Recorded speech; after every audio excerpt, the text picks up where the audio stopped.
We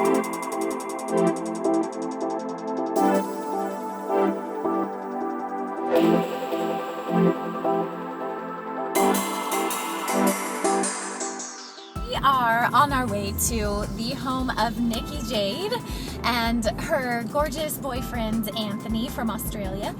They were over at our house one night and I was actually making cacao crispies for Maverick, but as soon as my husband heard the food processor, he jumped to the mental assumption that I was making caramel.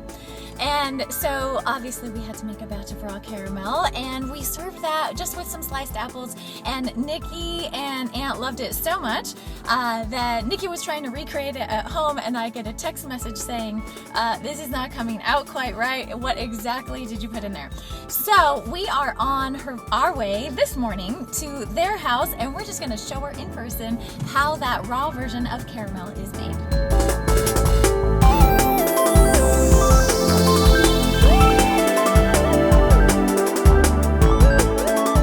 So we have arrived at the house of Nikki Jade and her boyfriend Anthony, and as I mentioned on the way here, she is looking to become a master at making the raw caramel that we tried at our house. Yes. Right before you left for your trip, right? You were Yes. off to Thailand then. Yes. Okay. It's amazing. We're gonna make sure that you can make it anytime you want. Yes, like you make it.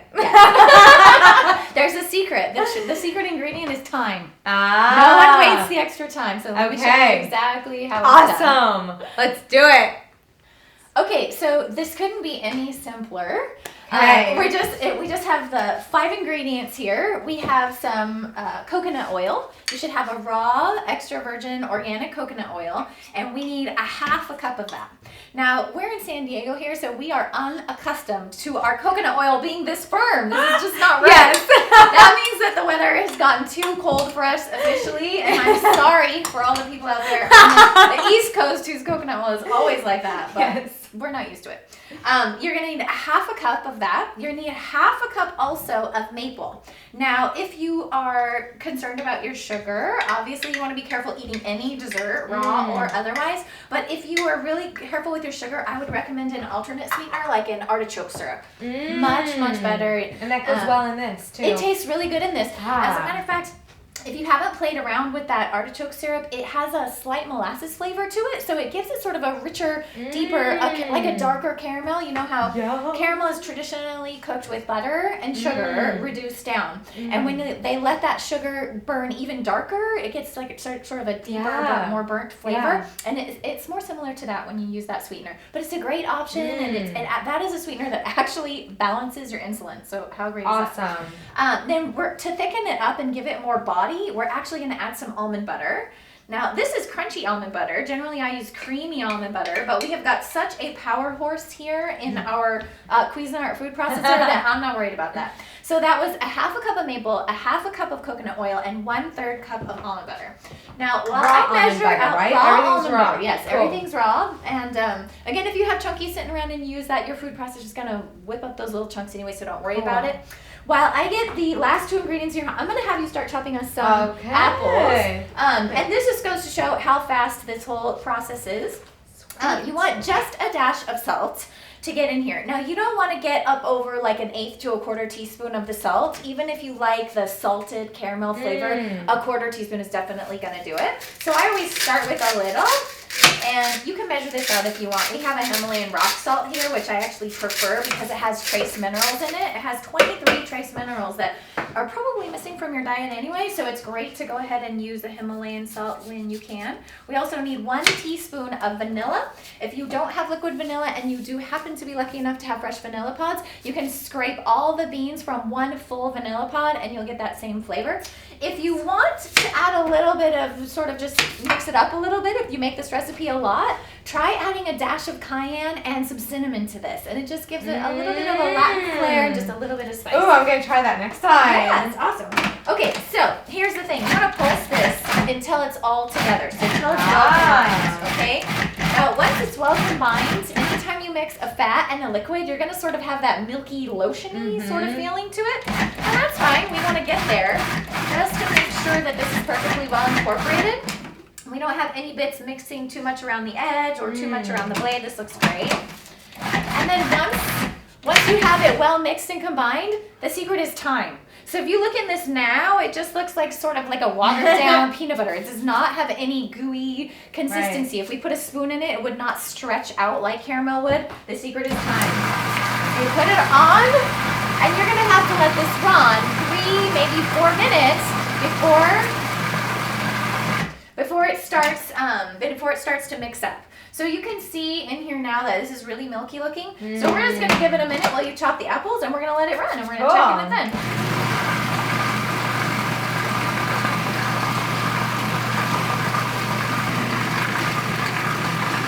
Okay. Okay, this is looking great. Nikki has our apples sliced up, so we're going to get our sharp objects out of the way so nobody fights over the caramel. I want to show you here, now that we've let it roll, and we let this roll, 3 minutes? Probably just 3 minutes straight, no interruptions. And now we're starting to get this nice, oh my gosh, drippy, it's heaven. yummy, yes, it's exactly. heaven. Caramel-esque. I'm actually going to give you a taster spoon of this, so you can give sure. it a try and tell me if you think it's good.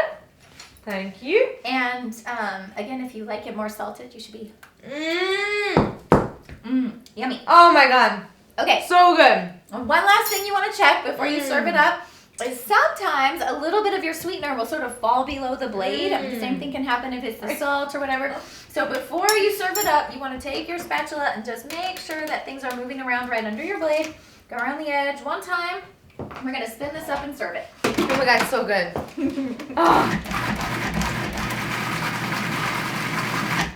All right.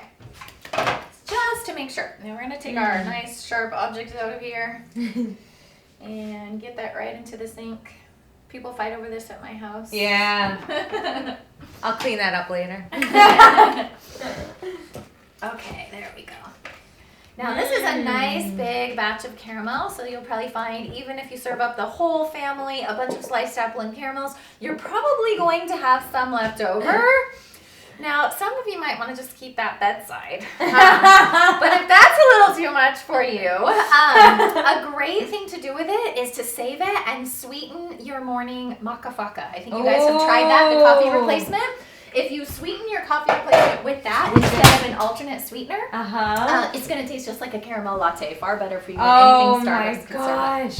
So why don't we give it a try? And I think that your boyfriend Ant is a big fan of these too, so we could even call him and see if he wants to have a Hey, Anthony! Hey, honey. Come now. We Before have it's all gone. for you. Hi. Okay, let's see if he likes Come it. in. Yeah. Hi. Hi, how are you? All right, Hey, darling. feed him that. Mwah. How are you? Thanks Good. for joining us. Okay, open wide. We have a All big treat for you. What do you think? Yum. Right? I love that. Okay, I have to try it too. Make Beautiful. sure it's good. Here, try it. So there you have it. You now know how to make your own raw caramel at home. The recipe is in the blog post below. If you're seeing this on YouTube, then go and check the blog post out at thedeliciousrevolution.com. If you like this recipe, this is just one sneak peek into the Rockin' Body Raw Food 2-week cleanse. Now, a lot of people think when they're cleansing that they have to give everything up, including dessert. And this is just another example of how on Rockin' Body Raw Food, you do not go without. You don't go without savory, you don't go without sweet, and you certainly don't go out without delicious, good fun. So check the recipe out. If this is exciting to you, then I hope we'll see you inside Rockin' Body Raw Food.